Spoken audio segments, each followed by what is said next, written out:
Channel में आप सबका स्वागत है। रामचरितमानस रामायण में आज की कथा है मनुष्य शत्रुता की तपस्या और भगवान वरदान देंगे उन्हें। चलिए कथा शुरू करते हैं। मनुष्य शत्रुपा तपस्या करते हैं भगवान की समान है पुत्र पाने के लिए।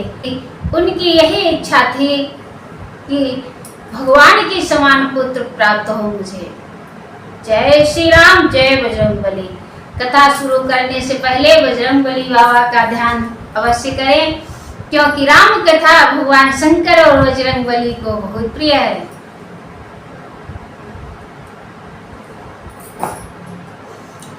एक कल्प यही है तो प्रभु लेन मनुज अवतार, सुर रंजन सज्जन सुखद हरिभंजन मुख भार।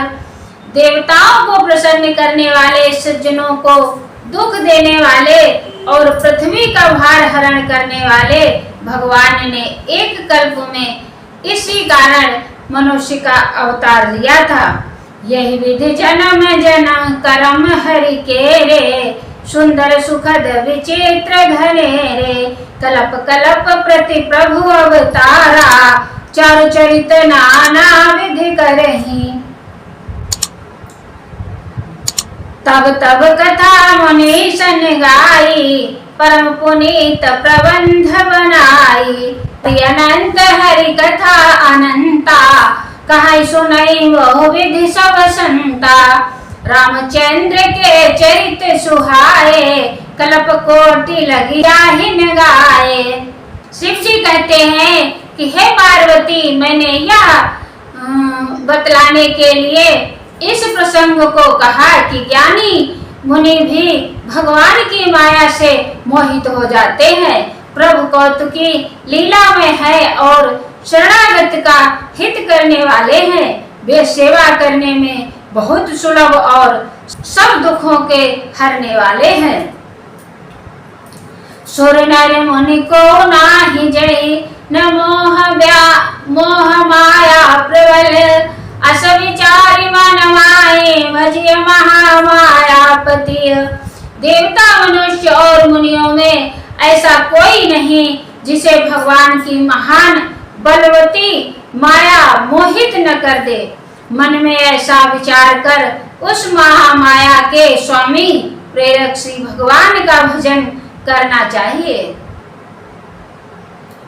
अपर हे तो सुन शैल कुमारी, कहा विचित्र कथा विस्तारी। जय कारण यज अगुण अनुपा, ब्रह्म भयो कौशलपुर भूपा।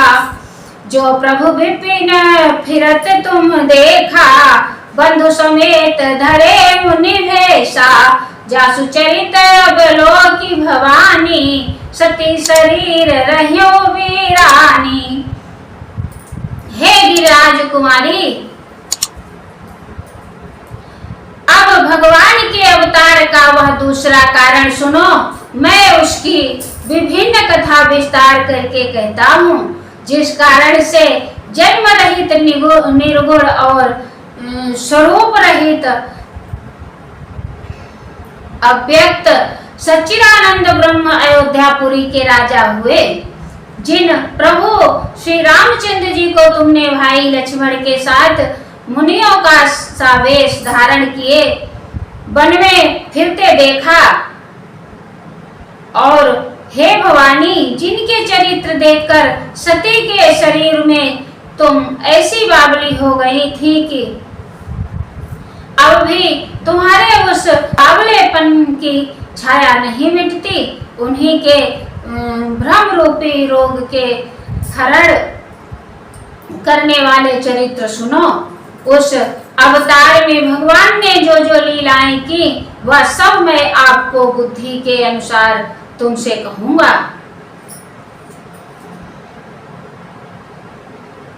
सो मैं तुम सन कहो सब सुन मुनि समन लाए। राम कथा कलिमल हरने, मंगल करन सुहाए।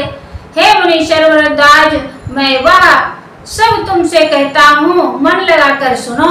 श्री रामचंद्र जी की कथा कलयुग के पापों को हरने वाली, कल्याण करने वाली और बड़ी सुंदर है। स्वयंभू मनोहर सत्य रूपा, जिनते भय नर सृष्टि अनूपा। स्वयंभू मनु और उनकी पत्नी शत्रुपा, जिनसे मनुष्य की यह अनुपम सृष्टि हुई, इन दोनों पति पत्नी के धर्म और आचरण बहुत अच्छे थे। आज भी वे जिनकी मर्यादा का गान करते हैं।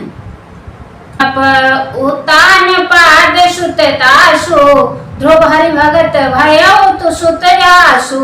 लघु सुत नाम प्रिय व्रत ताहि, वेद पुराण प्रशंस ही जाहि। देवहूति पुनिता सुकुमारी, सौमुनि कर दम कह प्रिय नारी। आदिदेव प्रभु दीन दयाला, जठर धर्यो जय कपिल कृपाला। सांख्य शास्त्र जिन प्रगट बखाना, तत्व विचार निपुण भगवाना। तेहि मनुराज कीन बहु काला, प्रभु आयसु सब विधि प्रतिपाला। राजा उत्तानपाद उनके पुत्र थे, जिनके पुत्र प्रसिद्ध हरिभक्त ध्रुव जी हुए। उन मनु जी के छोटे लड़के का नाम प्रियव्रत था, जिसकी प्रशंसा वेद और पुराण करते हैं। पुनः देवहूति उनकी कन्या थी, जो कर्दम मुनि की प्यारी पत्नी हुई और जिन्होंने आदिदेव दीनों पर दया करने वाले समर्थ एवं दयालु भगवान कपिल को गर्भ में धारण किया।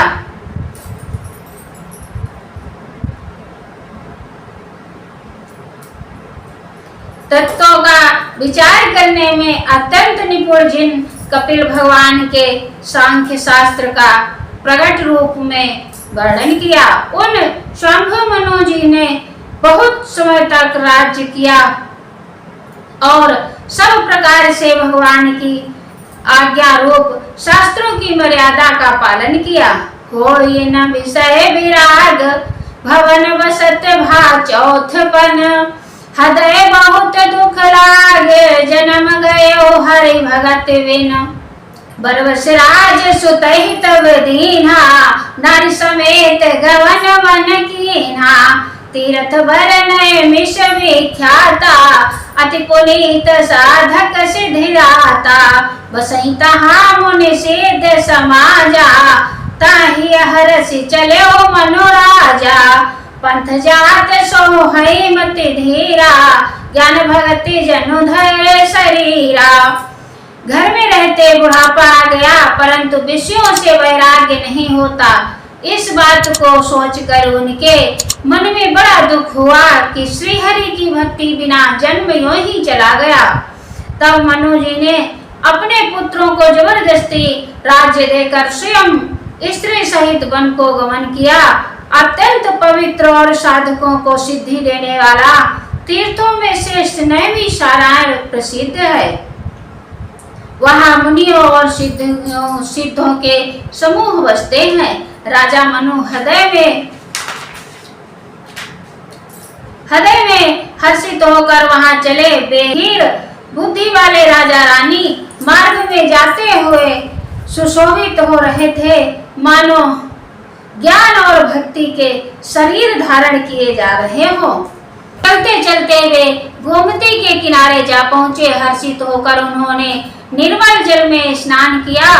उनको धर्म धुरंधर राजर्षि जानकर सिद्ध और ज्ञानी मुनि उनसे मिलने आए।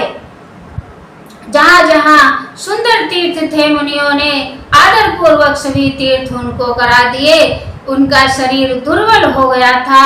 वे मुनियों के से बलकर वस्त्र धारण करते थे और संतों के समाज में नित्य पुराण सुनते थे। 12 अक्षर मंत्र पुनि जपहि सहित अनुराग। वासुदेव पद पंकरु दंपति मन अति लाग।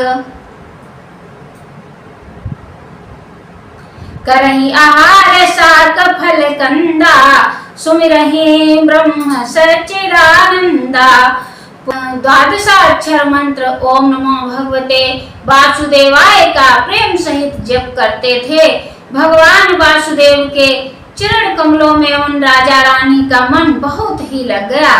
वे साग फल और कंद का आहार करते थे और सच्चिदानंद ब्रह्म का स्मरण करते थे। फिर वे श्री हरि के लिए तप करने लगे और मूल फल को त्याग कर केवल जल के आधार पर रहने लगे। हृदय में निरंतर यही अभिलाषा हुआ करती थी कि हम कैसे उन परम प्रभु को आंखों से देखें जो निर्गुण अखंड अनंत और एवं जिनके अंश में अनेकों शिव ब्रह्मा और विष्णु भगवान प्रकट होते हैं। ऐसे महान प्रभु भी सेवक के बस में और भक्तों के लिए दिव्य लीला विग्रह धारण करते हैं। यदि वेदों में यह वचन सत्य कहा है तो हमारी अभिलाषा भी अवश्य पूरी होगी। यही विधि बीते वर्ष 60 सहस्र बार आहार, सम्मत 7 सहस्त्र पुनि रहे समीर आहार।